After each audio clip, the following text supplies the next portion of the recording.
Aminah, ya, Aminah hamil, langsung didatangi oleh Sayyidina Jibril. Apa kata Jibril? Wahai Aminah, yang engkau kandung itu bukan Isa, Nabi Bani Israel, bukan Musa, bukan Ismail. Yang engkau kandung itu adalah Muhammad, Sayyidul Alamin, Sayyidul Anbiya wal Mursalin, penghulu alam semesta, penghulu para nabi, penghulu para rasul. Berarti Aminah sebelum Nabi lahir udah percaya belum? Jadi yang pertama beriman itu dengan kenabian kerasulan Nabi Muhammad itu adalah Aminah, bukan Khadijah, bukan Abu Thalib, bukan Abu Bakar, bukan. Yang pertama siapa? Aminah. Cuma ada orang kurang ngajar hari ini, ya. Mereka bilang apa? Orang tua Nabi masuk berdasarkan beberapa hadis-hadis yang bisa dikritisi pemahamannya.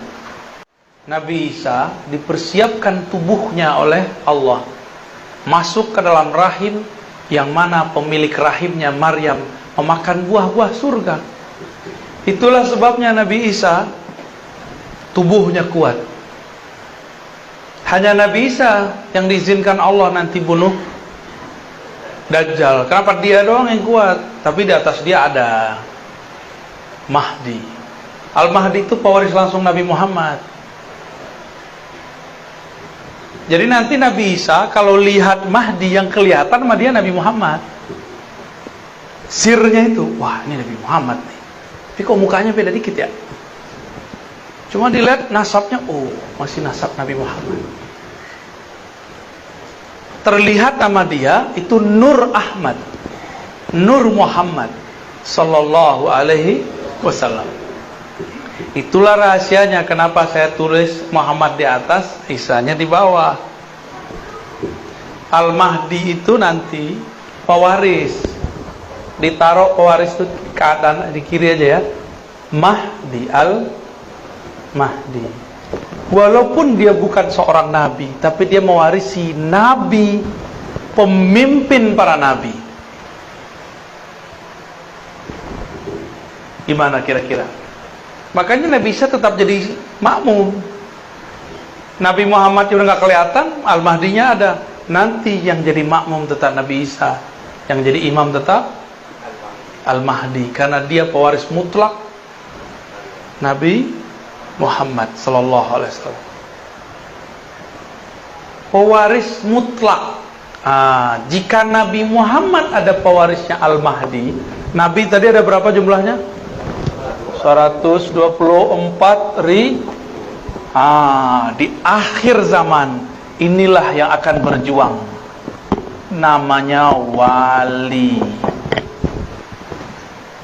Jumlahnya berapa? Yang besar-besar 124 ribu. Selebihnya pasukan tim Hore. Lumayan tim Hore. Ya. Jangan dibayangkan 104 ribu itu doktor, belum tentu. Ada yang doktor, ada yang enggak. Jangan dibayangkan itu mursyid, belum tentu. Ada yang mursyid, ada yang tidak. Jadi jangan kecil hati dulu. Siapa tahu di antara kita ini ada yang pewaris 124 ribu. Apa kata Nabi? Al-ulama warasatul anbiya. Ulama-ulama itu mengenal Allah, karena itulah mereka dianggap pewaris nabi-nabi yang kenal Allah. Jadi yang diwarisi bukan gelar doktor. Nabi bisa baca kitab kuning nggak?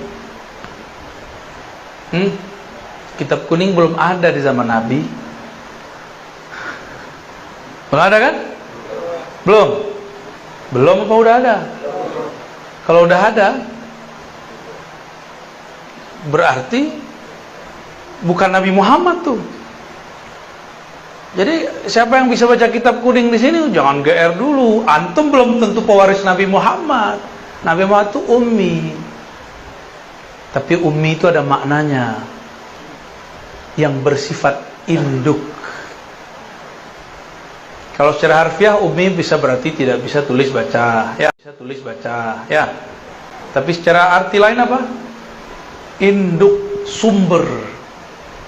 Jadi kalau saya punya terjemahan lain, An-Nabi Al-Ummi, Nabi yang merupakan induk semua Nabi-Nabi. Karena beliaulah Nabi 124.000 ada. Al-Mahdi pewaris Nabi Muhammad. Isa pasti ada pewarisnya, Musa pasti ada pewarisnya. Dengan itulah cara mereka berjuang di akhir zaman. Karena tidak mungkin ada kelahiran kembali, namanya reinkarnasi. Yang ada cuma waris. Siapa tahu di antara kita ada yang jadi pewaris. Amin ya rabbal alamin. Terus apa lagi dong? Apa kaitannya dengan kolbu? Nah, itu kan pertanyaannya tadi. Ilmu ini bukan lagi ilmu kolbu, tapi sudah ilmu ruh. Sumber ma'rifatnya kolbu. Kolbu itu dia punya ma'rifat dua aja. Dari Allah pasti lewat ruh. Dari selain Allah pasti lewat akal dan panca indera. Baca kitab lewat panca indera nggak? Baca, maka belum tentu orang yang bisa baca kitab jadi orang alim. Siapa tahu jadi sombong. Ya benar. Ada nggak ketemu orang baca kitab sombong? Banyak, salah satu yang di depan. Astagfirullah. Kalau ada sombong, antum suwombong.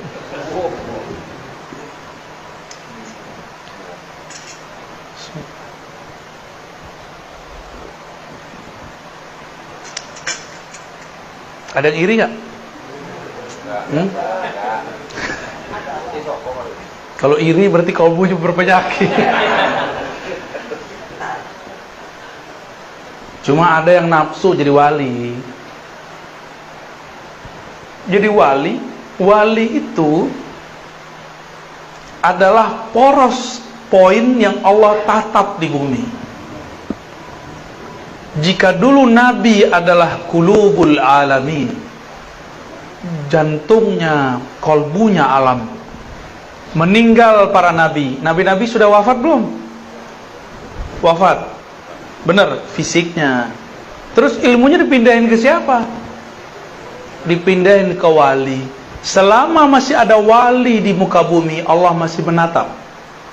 Ditatap bumi ini dengan baik. Jika yang punya kolbu kewali ini mati, barulah Allah kiamatkan semua yang di muka bumi. Jadi apa yang harus diisi dalam kolbu? Tidak cukup dengan zikir, tapi harus mengenal siapa yang dizikirkan. Maka orang yang kenal siapa yang dia zikirkan, sekali dia sebut namanya, itu sama dengan 70.000 kali orang tidak mengenal namanya berzikir. Makanya wali-wali itu santai, udah gak banyak suluk dia. Tapi kan kita belum sepaham, belum setingkat mereka. Ya udah kita suluk aja dulu, ya riyadhah aja dulu, zikir aja dulu. Siapa tahu nanti diangkat Allah. Tapi teman-teman sahabat dimakan Allah, kalau cuma mengandalkan zikir, saya udah berkali-kali katakan, iblis dulu pangkatnya Azazil telah berzikir 80.000 tahun di surga. Jadi wali enggak? Enggak. Kasyaf? Enggak. Dia bisa melihat surga, tapi dia tidak bisa menatap aras. Nabi Adam baru dicipta, masih bau ingus, anak ingusan, baru kemarin sore masuk surga. Tapi di dalam qalbu Nabi Adam ada nur Muhammad. Maka nur itu, kalau ada nur bisa lihat sesuatu enggak? Nah, inilah yang disebut nur. Orang kalau ada nur di kalbunya, dia bisa menatap ada objek kebenaran dimanapun ada. Iblis 80.000 tahun berzikir, tapi zikirnya zikir zulmaniyah. Dia zikir kalbunya belum dibersihkan. Dia zikir sombongnya dibiarkan. Dia zikir merasa sok sucinya terus dirawat. Apa yang terjadi? Tambah ilmu, tambah songong. Kalau sudah sombong, lalu ada orang selain dia diberikan posisi yang tinggi, iri nggak? Maka kalau orang kerja di kantor, dia lihat temannya naik pangkat, dia nggak naik. Temannya dapat jabatan, dia tidak. Dia ngomong apa?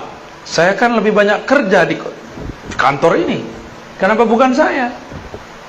Dia akan ngomong, pinteran aku kali, kenapa dia yang naik? Begitulah terus. Berarti di dalamnya bukan Nur Muhammad, tapi Nar Azazil. Dua aja manusia itu, kolbunya Nur Muhammad atau kolbunya Nar Azazil. Azazil siapa tadi? Nama kecil dari iblis.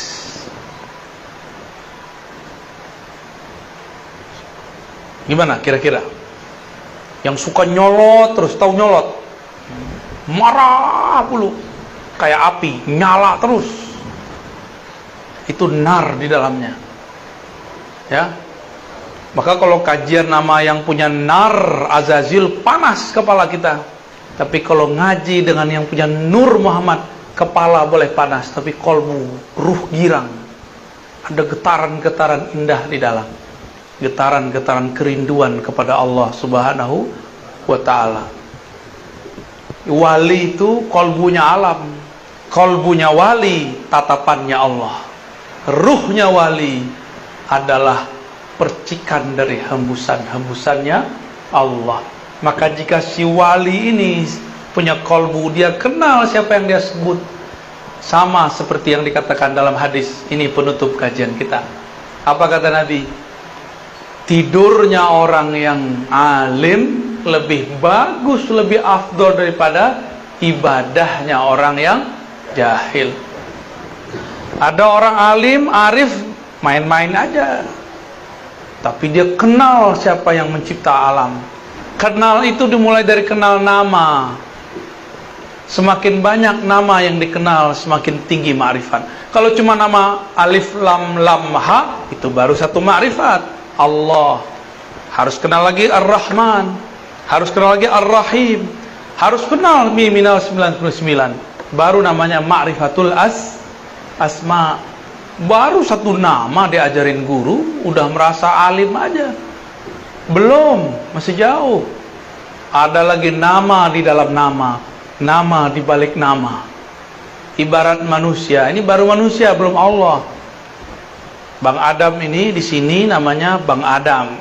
Di tempat kerja manajer. Di rumah Abi atau Babi. Hah? Abi ya? Bab Abah. Oh. Maaf Bang ya, semoga kamu sakit hati Bang. Nanti aku obati Bang. Karena dia orang Betawi, masa kecil panggil tong. Bukan tong sampah, bukan, tong. Dulu dia suka bersilat, dipanggil jawara. Jawara lidah. Pinter ngomong, panggil lidah.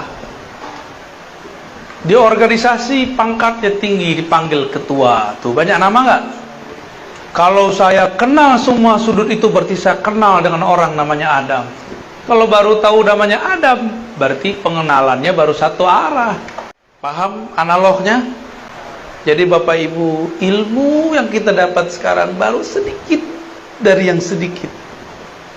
Wa ma utitum minal ilmi illa qalila. Wa ma utitum, tidaklah kamu diberikan ilmu itu kecuali sedikit. Dengan sedikit itulah kita datang kepada Allah.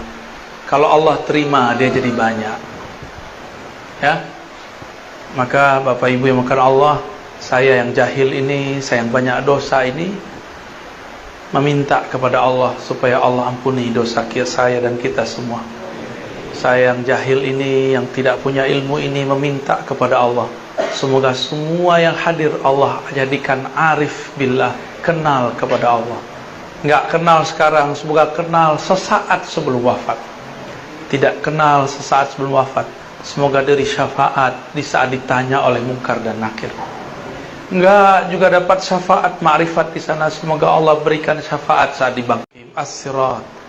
Allahumma amin ya rabbal alamin. Al-Fatihah.